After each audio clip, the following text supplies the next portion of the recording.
वंदे मातरम। प्यारे साथियों, आज की क्लास में हम 16 फरवरी की समसामयिक घटनाओं को देखने वाले हैं। क्लास महत्वपूर्ण रहेगी आपके लिए और आप इस क्लास की पीडीएफ प्राप्त करने के लिए डिस्क्रिप्शन में दिए लिंक से जुड़ सकते हो। आज का मोटिवेशन कोड है आपके लिए, मंजिलें उन्हीं को मिलती है जिनके सपनों में जान होती है। आपके सपनों में अगर जान है, आपके सपने को अगर आप जीते हैं, प्रतिदिन उसके लिए मेहनत करते हैं, तो अगर आपके सपनों में जान है तो मंजिल जरूर मिलेगी। पंखों से कुछ नहीं होता, हौसलों से उड़ान होती है।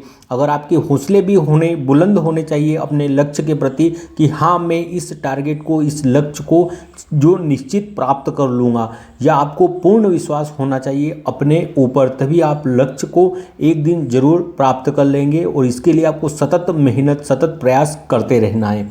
पहला प्रश्न है आज का हमारा, हाल ही में प्रधानमंत्री नरेंद्र मोदी ने मेगा मीगा की नई अवधारणा कहाँ प्रस्तुत की है? तो प्रधानमंत्री नरेंद्र मोदी अभी यात्रा पर गए हुए थे यूएसए, और उन्होंने फ्रांस की भी यात्रा की है, दो देशों की। तो मेगा और मीगा की नई अवधारणा यूएसए में दी है प्रधानमंत्री मोदी ने। देखते हैं क्या है मीगा और मेगा, यह दो नई अवधारणाएं दी है। मीगा का अर्थ होता है make India great again, make India great again अर्थात भारत को फिर से महान बनाना है।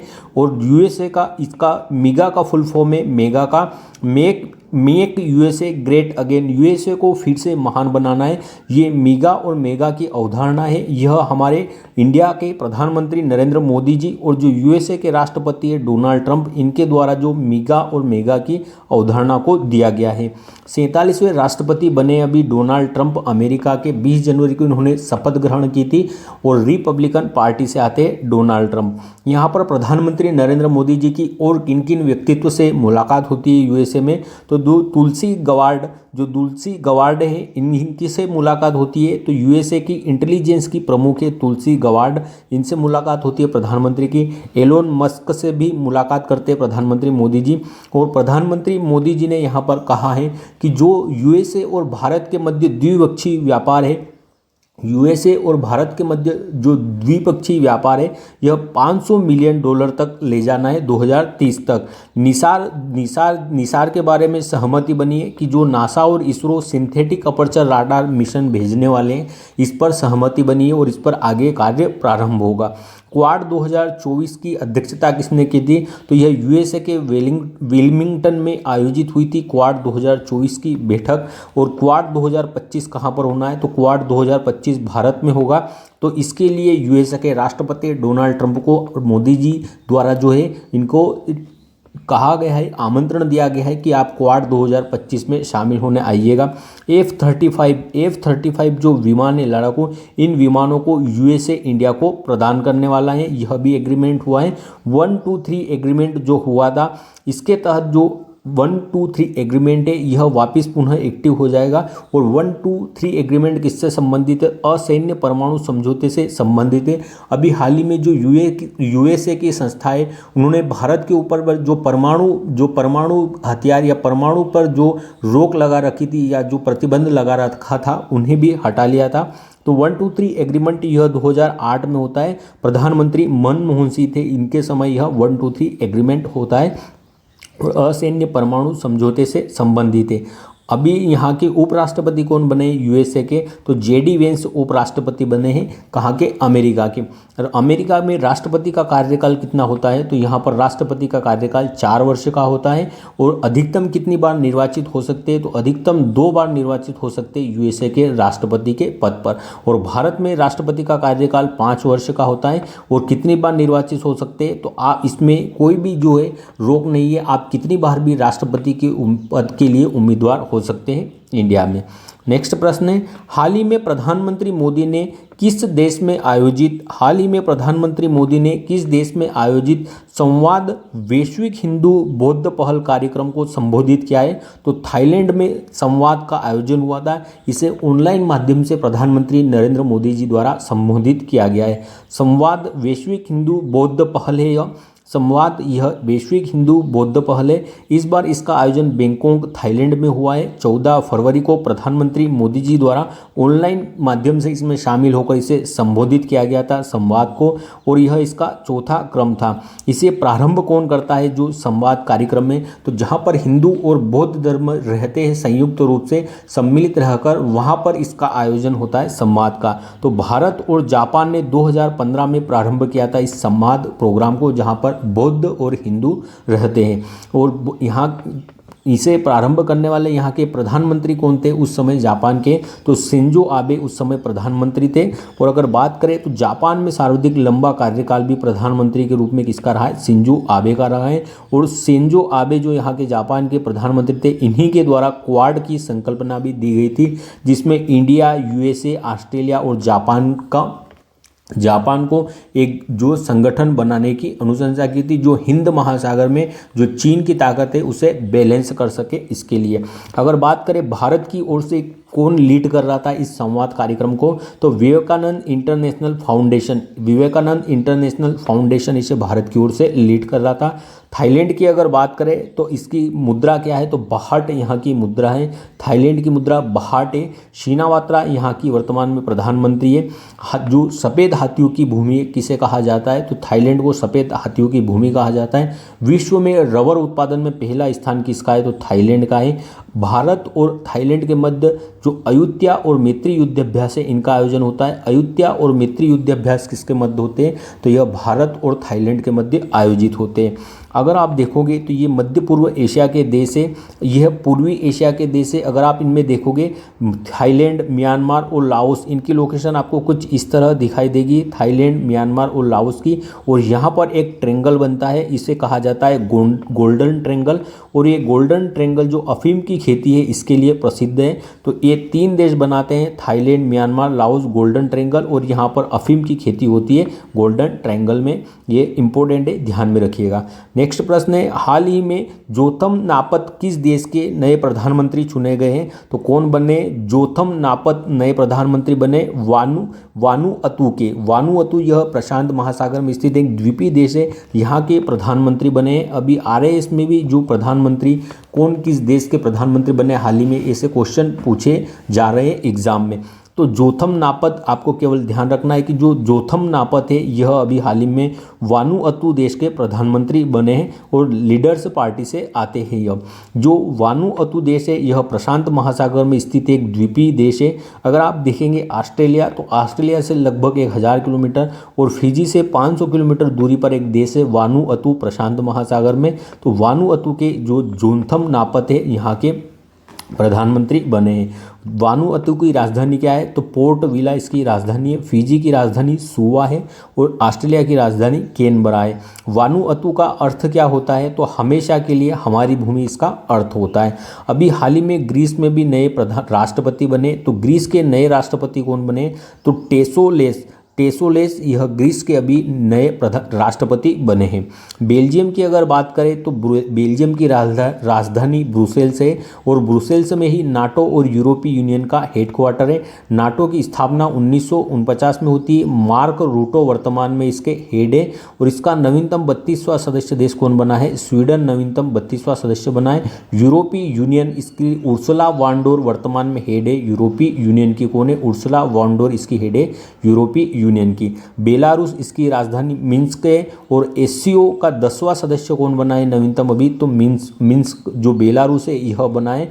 और इसकी अध्यक्षता किसने की थी 2024 में अभी एससीओ की, तो जो अस्ताना है कजाकिस्तान की राजधानी, इसने अध्यक्षता की थी। वेनेजुएला इसकी राजधानी कराकस से। मराकाइबो झील जो दक्षिण अमेरिका की सबसे बड़ी झील है, कहाँ पर है यह, वेनेजुएला में। यहाँ घास के मैदानों को लाओस कहा जाता है वेनेजुएला में। और विश्व का सबसे ऊंचा एंजिल जलप्रपात भी कहाँ पर स्थित है, वेनेजुएला में स्थित है। अगर घास के मैदानों की बात करें तो पूछताछ कहाँ पर कहा जाता है, पूछताछ कहाँ पर कहा जाता है, घास के मैदानों को। यूक्रेन और रूस वाला क्षेत्र है, यहाँ पर क्या कहा जाता है, घास के मैदानों को। प्रेरीज कहाँ पर कहा जाता है, प्रेरी कहाँ पर कहा जाता है, घास के मैदानों को। वेल्ड कहाँ पर कहा जाता है, घास के मैदानों को। इसके अतिरिक्त डाउन्स कहाँ पर कहा जाता है, घास के मैदानों को, ये आपको बताना है। तो पूछताछ कहाँ कहा जाता है, तो हंगरी में पूछताछ कहा जाता है घास के मैदानों को। प्रेरीज कहाँ पर कहा जाता है, तो जो यूएसए वाला क्षेत्र है यहाँ पर प्रेरीज कहा जाता है। वेल्ड कहाँ पर कहा जाता है, दक्षिण अफ्रीका देश में इन्हें वेल्ड कहा जाता है। डाउन्स कहाँ कहा जाता है, तो ऑस्ट्रेलिया में इन्हें डाउन्स कहा जाता है, घास के मैदानों को। पंपास कहाँ पर कहा जाता है, पंपास तो जो हमारा पंपास ब्राज़ील वाला क्षेत्र है, यहाँ पर घास के मैदानों को क्या कहा जाता है, पंपास कहा जाता है। ये आपको ध्यान रखना है कि ये जो घास के मैदान है किस देश में किस नाम से इन घास के मैदानों को जाना जाता है।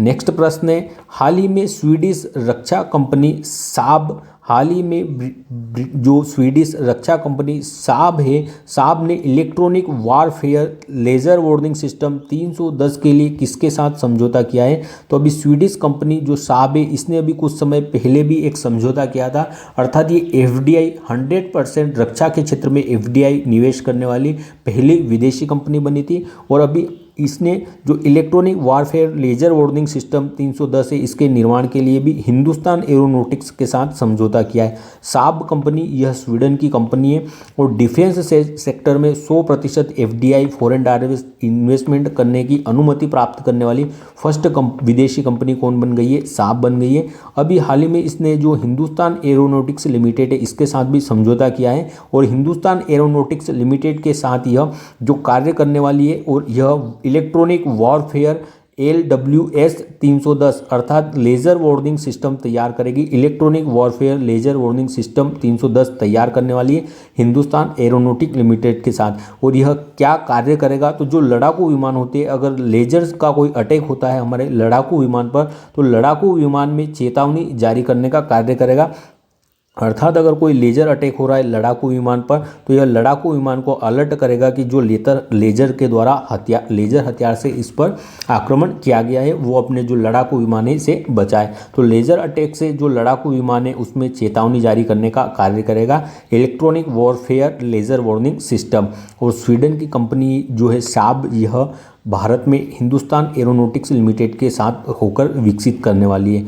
14वीं महारत्न कंपनी भी नवीनतम कौन सी है, तो हिंदुस्तान एरोनॉटिक्स जो HAL है यह 14वें क्रम की नवीनतम महारत्न कंपनी है भारत की। DRDO की बात करें अगर, तो 1 जनवरी 1958 को इसकी स्थापना होती है। हेडक्वार्टर कहाँ पर, दिल्ली में इसका। फर्स्ट हेड इसके दौलत कोठारी जी थे, वर्तमान में हेड इसके समीर कामत जी है। और बलश मूलम विज्ञानम इसका ध्येय वाक्य है DRDO का। इसरो की स्थापना कब होती है, तो 15 अगस्त 1969 को इसरो की स्थापना होती है। बेंगलुरु में इसका मुख्यालय कहाँ है, बेंगलुरु में इसका मुख्यालय है। इसका प्रक्षेपण केंद्र कहाँ पर है, इसका प्रक्षेपण केंद्र कहाँ पर है, तो सतीश धवन प्रक्षेपण केंद्र कहाँ पर है, श्रीहरिकोटा में, श्रीहरिकोटा। और श्रीहरिकोटा कहाँ पर है, तो आंध्र प्रदेश में। कौन सी झील पर स्थित है, तो पुलिकट झील पर स्थित है श्रीहरिकोटा आंध्र प्रदेश में। और अभी हाल ही में CE-20 इंजन का अभी हाल ही में सफल परीक्षण किया है, कहाँ से, महेंद्रगिरी से सफल परीक्षण किया है, तमिलनाडु से। और CE-20 क्या है यह, तो ये क्रायोजेनिक इंजन है। क्रायोजेनिक इंजन निम्नतम तापमान पर कार्य करने में सक्षम होता है। नेक्स्ट प्रश्न है, हाल ही में लॉन्च राज्यों में पंचायतों को हस्तांतरण की स्थिति रिपोर्ट में किसे शीर्ष स्थान मिला है, तो राज्यों में पंचायतों को हस्तांतरण की स्थिति रिपोर्ट में पहला स्थान कर्नाटक को मिला है। केंद्र जो लोकतांत्रिक विकेंद्रीकरण कहा जाता है, सबसे ऊपर केंद्र होता है, उसके नीचे राज्य और फिर स्थानीय शासन। जो शक्ति का बंटवारा होता है यह केंद्र से नीचे की ओर होता है, अर्थात केंद्र सर्वाधिक शक्तिशाली होता है। केंद्र, उसके बाद राज्यों को पावर डेलीगेशन की जाती है और उसके बाद स्थानीय निकाय को। तो इसे क्या कहा जाता है, लोकतांत्रिक विकेंद्रीकरण की प्रक्रिया कहा जाता है। और लोकतांत्रिक विकेंद्रीकरण की प्रक्रिया में जो ऊपर से नीचे की ओर शक्ति का जो है वितरण किया जाता है या विकेंद्रण किया जाता है। तो राज्यों, कौन से राज्यों ने पंचायतों को अपने यहाँ सर्वाधिक अधिकार दिए, उन्हें सर्वाधिक शक्ति प्रदान की है और वित्त का आवंटन किया है, इस पर अभी एक रिपोर्ट आई है। तो राज्यों में पंचायतों को हस्तांतरण की स्थिति रिपोर्ट यह जारी की गई है दिल्ली से। इसमें टॉप स्थान पर कर्नाटक रहा है, पहले स्थान पर राज्यों में पंचायतों की हस्तांतरण स्थिति रिपोर्ट में। दूसरे स्थान पर केरल है, तीसरे स्थान पर तमिलनाडु है, चौथे स्थान पर महाराष्ट्र है और पांचवें स्थान पर कौन है, तो उत्तर प्रदेश पांचवें स्थान पर है। और अगर बात करें मध्यम राज्यों की श्रेणी में किसे शामिल किया गया है, तो बिहार को मध्यम राज्यों की श्रेणी में शामिल किया गया है। तो जो इस पंचायत हस्तांतरण स्थिति रिपोर्ट है, इसमें कर्नाटक पहले स्थान पर है। इसमें क्या देखा जाता है इस रिपोर्ट में, तो जो राज्य है, राज्यों के द्वारा जो स्थानीय स्वशासन है, जो पंचायतें, उन्हें कितना वित्त का आवंटन किया गया है, उन्हें कितनी कार्य करने की शक्ति प्रदान की है और साथ ही उनकी कितनी जवाबदेहिता भी तय की है। कार्य करने के साथ उन्हें कार्य की शक्ति देने के साथ कितनी उनकी जवाबदेहिता भी तय की है। तो स्थानीय स्वशासन के जो पंचायतें हैं, इन्हें हस्तांतरण, जो शक्तियाँ हस्तांतरण करने के आधार पर यह रिपोर्ट आई है और कर्नाटक पहले स्थान पर है। नेक्स्ट प्रश्न है, हाल ही में महिला प्रीमियर लीग का तीसरा सीजन कहाँ प्रारंभ होगा, तो गुजरात वडोदरा से यह प्रारंभ हो चुका है महिला प्रीमियर लीग का तीसरा season. WPL women premiere league, इसका थर्ड संस्करण प्रारंभ हो चुका है। 14 फरवरी कल से यह प्रारंभ हो चुका है तीसरा संस्करण। यह 14 फरवरी से 15 मार्च लगभग एक महीना चलने वाला है और इसकी शुरुआत वडोदरा गुजरात से हो चुकी है।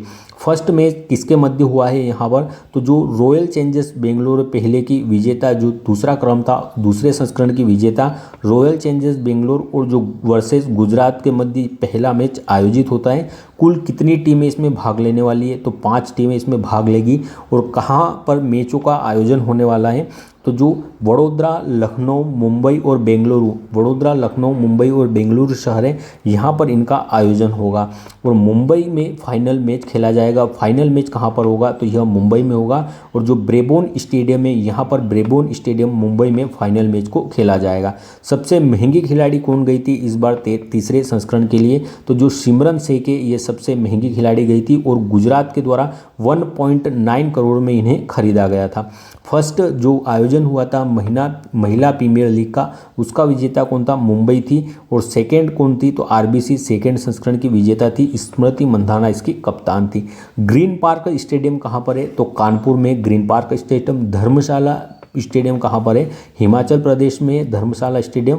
और भारत का सबसे ऊंचा स्टेडियम भी कौन सा है, धर्मशाला स्टेडियम है। भगवान बिरसा मुंडा हॉकी स्टेडियम कहाँ पर है, राउरकेला में, उड़ीसा में। अटल बिहारी स्टेडियम कहाँ पर है, तो लखनऊ में स्थित है अटल बिहारी स्टेडियम, ये ध्यान में रखना है। नेक्स्ट प्रश्न है, हाल ही में राजा भलिंद्र सिंह ट्रॉफी से किसे सम्मानित किया गया है, तो राजा भलिंद्र सिंह ट्रॉफी से किसे सम्मानित किया जाता है, जो नेशनल गेम्स में फर्स्ट आता है या नेशनल गेम्स में जिसकी फर्स्ट रैंक होती है, उसे राजा भलिंद्र सिंह ट्रॉफी से सम्मानित किया जाता है। तो इस बार जो सर्विसेज है, सर्विसेज स्पोर्ट्स कंट्रोल बोर्ड, इसके द्वारा पहला स्थान हासिल किया गया है। तो राजा भलिंद्र सिंह ट्रॉफी सर्विसेज को दी गई है। 38वें नेशनल गेमों का अभी आयोजन हुआ था। 38वें नेशनल राष्ट्रीय गेमों का आयोजन कहाँ पर हुआ था, तो उत्तराखंड के 12 शहरों में इनका आयोजन होता है। इसकी शुरुआत देहरादून से होती है, देहरादून शहर से, और हल्द्वानी में इसका समापन होता है नेशनल गेम का।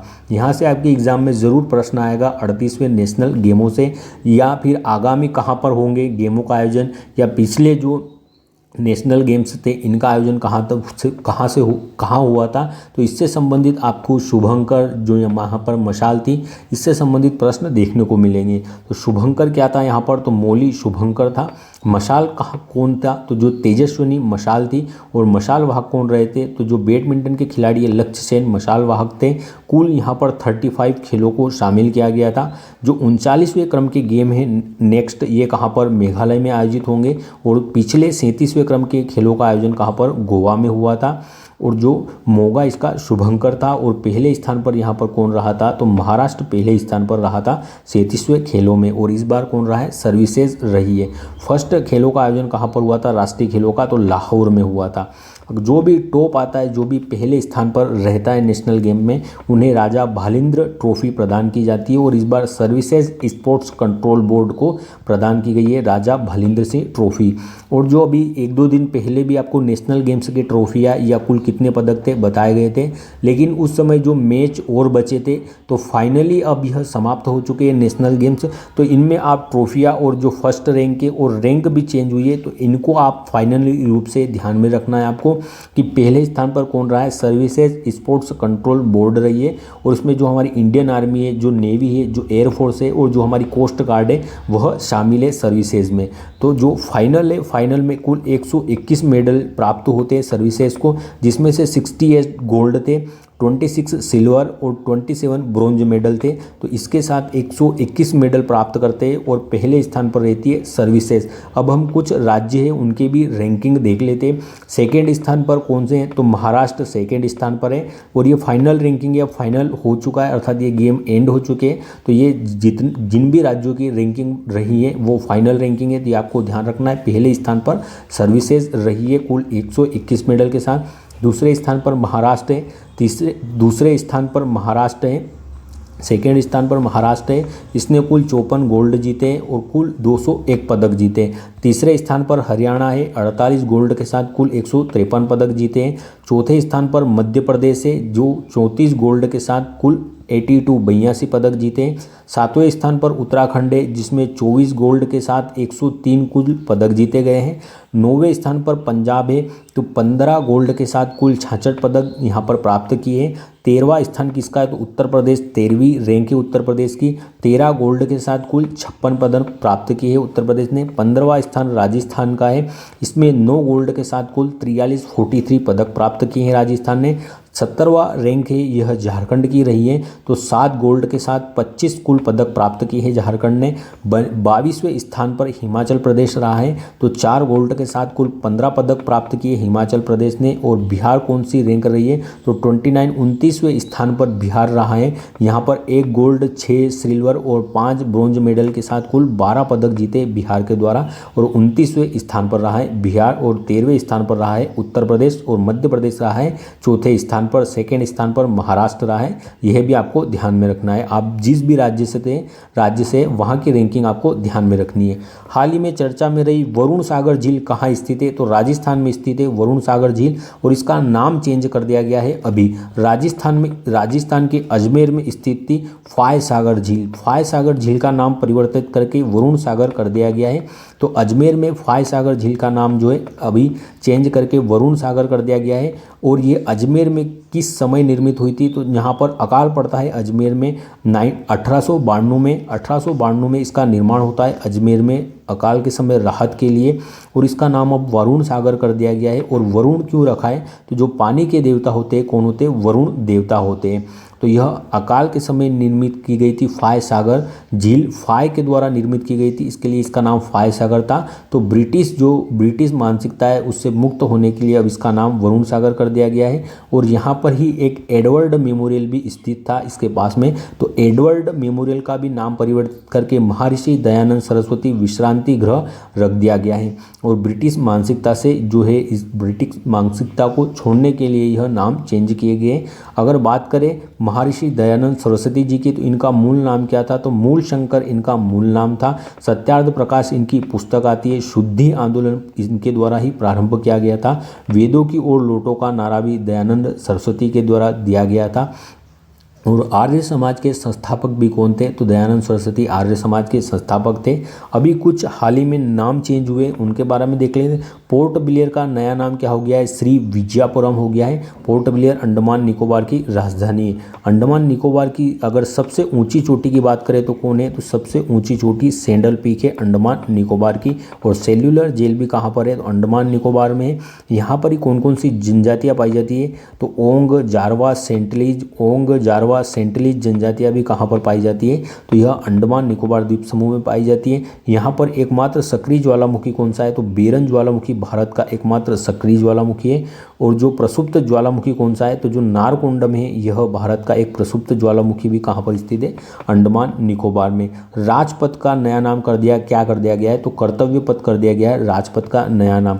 अगर बात करें इस बार जो हमारा गणतंत्र दिवस था इस पर किस मंत्रालय की झांकी सर्वश्रेष्ठ रही है, किस मंत्रालय की झांकी सर्वश्रेष्ठ रही है और किस राज्य की झांकी सर्वश्रेष्ठ रही है, तो मंत्रालय में जो जनजाति मंत्रालय है इसकी झांकी सर्वश्रेष्ठ रही है मंत्रालय की श्रेणी में। और राज्य में उत्तर प्रदेश के जो महाकुंभ की झांकी थी यह राज्यों में पहले स्थान पर रही है, जो अभी हाल ही में हमारा गणतंत्र दिवस मनाया गया था इस पर। औरंगाबाद का नया नाम क्या कर दिया गया है, तो छत्रपति संभाजी नगर कर दिया गया है। और अहमदनगर का नया नाम माँ अहिल्या नगर कर दिया गया है। नेक्स्ट प्रश्न है, हाल ही में चर्चा में रही in vitro gametogenesis in vitro gametogenesis का संबंध किससे है? तो यह नई प्रजनन तकनीकें यह एक जो इन विट्रो गेमेटोजेनेसिस है इसे अभी जापान के द्वारा विकसित किया गया है। IVF जो IVF होता है उससे यह अलग है, कुछ प्रक्रिया इसकी अलग है और इसका नाम है IVG। तो ये IVF से कैसे अलग है हम देखेंगे। IVF में क्या होता है, तो इसमें जो अंडाणु होते हैं फीमेल के अंडाणु और जो मेल से शुक्राणु है वह निकाल लिए जाते हैं और उनका निषेचन कराया जाता है। कहाँ पर? लैब में कांच की नली में इसका निषेचन कराया जाता है IVF पद्धति में। और जो फिर उसके बाद निषेचन कराकर माँ के गर्भाशय में जो अंडाणु और शुक्राणु के द्वारा जो निषेचन होता है, जो गेमेट बनता है उसे माँ के गर्भाशय में जो है छोड़ दिया जाता है या स्थापित कर दिया जाता है। इसके बाद जो नेचुरल प्रक्रिया के द्वारा ही माँ जो उसको जन्म देती है। जो IVG इन विट्रो गेमेटोजेनेसिस प्रक्रिया जो नई विकसित की है, IVG इन विट्रो गेमेटोजेनेसिस प्रक्रिया, इसमें स्टेम सेल का नाम आपने सुना होगा। पूरा मानव शरीर बन सकता है पुनः स्टेम सेल के द्वारा। जब बच्चे का जन्म होता है और उसकी जो गर्भनाल होती है उस गर्भनाल में स्टेम सेल पाई जाती है। तो स्टेम सेल के द्वारा जो स्टेम सेल कोशिका है, तो स्टेम सेल जो मेल की स्टेम सेल है वहाँ से शुक्राणु को निकाला जाएगा, वहाँ से शुक्राणु का निर्माण किया जाएगा। अर्थात यहाँ पर मेल और फीमेल की भी आवश्यकता नहीं होगी। अगर उनकी स्टेम सेल संरक्षित है तो मेल के जो स्टेम सेल है यहाँ से शुक्राणु और फीमेल की जो स्टेम सेल है यहाँ से अंडाणु को निर्माण किया जाएगा या अंडाणु को प्राप्त किया जाएगा। और इसके बाद इसमें निषेचन कराया जाएगा जिसे गेमेट या युग्मनज कहा जाता है। तो इसके बाद निषेचन की प्रक्रिया होगी स्टेम सेल से निकालने के बाद और फिर इसे माँ के गर्भाशय में स्थापित कर दिया जाएगा जिसे सेरोगेंट मदर कहा जाता है। और इसके बाद जो बेबी है, बेबी का बर्थ होगा। यहाँ पर जो है अंडाणु और शुक्राणु को किससे? मेल और फीमेल से ही प्राप्त करना होता है। यहाँ पर मेल और फीमेल की भी आवश्यकता नहीं है। जो उनकी स्टेम सेल रहेगी, स्टेम सेल से ही उसके शुक्राणु और अंडाणु को लिया जाएगा और उन्हें फर्टिलाइज करके जो है माँ के गर्भाशय सेरोगेंट मदर के जो गर्भाशय में स्थापित कर दिया जाएगा और फिर जो है बेबी का बर्थ होगा। और जापान में जो चूहों पर है इसका सफल परीक्षण कर लिया गया है। नेक्स्ट प्रश्न है, हाल ही में आस्टिन वलय की खोज किसने की है? तो यूरोपीय अंतरिक्ष एजेंसी के द्वारा आस्टिन वलय की खोज की गई है। आकाशगंगा के चारों ओर जो वलय होता है यह इसे क्या कहा जाता है? तो इसे आस्टिन वलय कहा जाता है। जो गैलेक्सी आकाशगंगा के चारों ओर वलय होता है इसे आस्टिन वलय कहा जाता है, जो आकाशगंगा के चारों ओर स्थित वलय होता है। तो अभी इसकी खोज किसने की है? तो यूरोपीय स्पेस एजेंसी के द्वारा इसकी खोज की गई है। और यूक्लिड नामक जो दूरबीन है उसके द्वारा आस्टिन वलय की खोज की गई है यूरोपीय अंतरिक्ष एजेंसी के द्वारा। और यह कितनी दूर है पृथ्वी से? तो 590 मिलियन प्रकाश वर्ष की दूरी पर स्थित है यह जो आस्टिन वलय है यह। और आकाशगंगा के चारों ओर जो वलय स्थित होता है इसे आस्टिन वलय कहा जाता है। तो यूरोपीय अंतरिक्ष एजेंसी ने अभी यूक्लिड दूरबीन से इसकी खोज की है, आकाशगंगा के चारों ओर जो वलय होती है उसे, और इसे आस्टिन वलय नाम दिया गया है। अब हम जो वन लाइन में प्रश्न है उन्हें देख लेते हैं। RBI ने अपने नवनियुक्त गवर्नर संजय मल्होत्रा के हस्ताक्षर वाले 50 रुपये के नए नोट जारी करेगा। तो RBI जो 50 रुपये के नए नोट जारी करने वाला है, नए गवर्नर जो संजय मल्होत्रा बने इनके हस्ताक्षर होंगे इस पर। अगर बात करें 50 रुपये के नोट पर किसका चित्र अंकित है? तो हम्पी का चित्र अंकित है। अगर बात करें 2 रुपये से जो भी बड़े नोट होंगे या 2 रुपये से अधिक की जो भी मुद्रा होगी उसका निर्गमन कौन करता है? तो RBI करता है। और अगर 1 रुपये की बात करें तो इस पर हस्ताक्षर वित्त मंत्री के होते हैं और जो वित्त मंत्रालय होता है वह निर्गमन करता है 1 रुपये का। भारत और यूरोपीय मुक्त व्यापार संघ ने TEPA समझौते के तहत भारत EFTA डेस्क का किया उद्घाटन। भारत EFTA डेस्क का क्या उद्घाटन? यूरोपीय मुक्त व्यापार संघ ने। इसरो और IIT मद्रास ने स्वदेशी चिप IRIS का किया अनावरण। किसने? IIT मद्रास के द्वारा स्वदेशी चिप है IRIS, इसका अनावरण किया है। ये ध्यान में रखना है IIT मद्रास वाला क्वेश्चन। अब हम कल के प्रश्नों को रिवाइज कर लेते हैं। और आपको अगर क्लास अच्छी लगी हो तो क्लास को लाइक ज़रूर करिएगा। कुछ सजेशन है तो कमेंट बॉक्स में अपना सजेशन दीजिएगा। आप अपने सजेशन या आपको क्लास कैसी लगती है, आपको इससे क्या बेनिफिट हो रहा है, आप कमेंट ज़रूर कर दिया करें ताकि मेरा भी मोटिवेशन बना रहे क्लास को रेगुलर रखने में। हाल ही में दक्षिण चीन सागर में कोल्ड शिप अंतरिक्ष स्टेशन के निर्माण की घोषणा किसने की है? तो यह चीन के द्वारा की गई है। राष्ट्रपति द्रौपदी मुर्मू ने राष्ट्रपति शासन कहाँ लागू किया है? मणिपुर में। चर्चा में रहा बेल विवाह कहाँ से संबंधित है? नेपाल से। विश्व रेडियो दिवस 2025 और जो राष्ट्रीय महिला दिवस 13 फरवरी को मनाया गया। लोकसभा ने किन भाषाओं को ट्रांसलेशन सेवाओं में शामिल किया है? 6 भाषा, बोडो, डोंगरी, मैथिली, संताली, संस्कृत और उर्दू को शामिल किया है। प्रधानमंत्री नरेंद्र मोदी ने फ्रांस के राष्ट्रपति इमैनुअल मैक्रोन को डोकरा कलाकृति का उपहार दिया है। डोकरा कलाकृति का संबंध कहाँ से? छत्तीसगढ़ से संबंधित है। आईसीसी चैंपियन ट्रॉफी 2025 का ब्रांड एम्बेसडर शिखर धवन को बनाया गया है। निष्क्रिय म्यूचुअल फंड फोलियो को ट्रैक करने के लिए मित्रा योजना सेबी के द्वारा प्रारंभ की गई है। विमोचित हुई IM पुस्तक का संबंध गोपीचंद हिंदुजा जी से है। भारत रंग महोत्सव 2025 का आयोजन नई दिल्ली में हुआ है। अब आज के प्रश्नों को देख लेते हैं। प्रधानमंत्री नरेंद्र मोदी ने मेगा और मेगा की नई अवधारणा USA में दी है। प्रधानमंत्री मोदी ने किस देश में आयोजित संवाद जो वैश्विक हिंदू बौद्ध पहल कार्यक्रम को संबोधित किया है? तो थाईलैंड में इसका आयोजन हुआ था। हाल ही में जोंथम नापत किस देश के नए प्रधानमंत्री बने? तो ये वानुअतु जो प्रशांत महासागर में स्थित द्वीप है इसके हेड बने हैं। स्वीडिश रक्षा कंपनी साब ने electronic warfare laser warning system 310 निर्माण करने के लिए किसके साथ समझौता किया है? तो हिंदुस्तान एरोनॉटिक्स लिमिटेड के साथ समझौता हुआ है। हाल ही में लॉन्च राज्यों में पंचायतों को हस्तांतरण की स्थिति रिपोर्ट में शीर्ष स्थान किसे मिला है? कर्नाटक को मिला है। महिला प्रीमियर लीग का तीसरा सीजन कहाँ प्रारंभ हुआ है? वडोदरा, गुजरात से। राजा भलिंद्र सिंह ट्रॉफी से किसे सम्मानित किया गया है? सर्विसेज को सम्मानित किया गया है। चर्चा में रही वरुण सागर झील कहाँ स्थित है? राजस्थान में। इसका नाम चेंज कर दिया गया है। चर्चा में रही इन विट्रो गेमेटोजेनेसिस का संबंध किससे? नई प्रजनन तकनीक है यह। आइंस्टीन वलय की खोज किसने की है? यूरोपीय अंतरिक्ष एजेंसी के द्वारा की गई है। धन्यवाद। जय हिंद।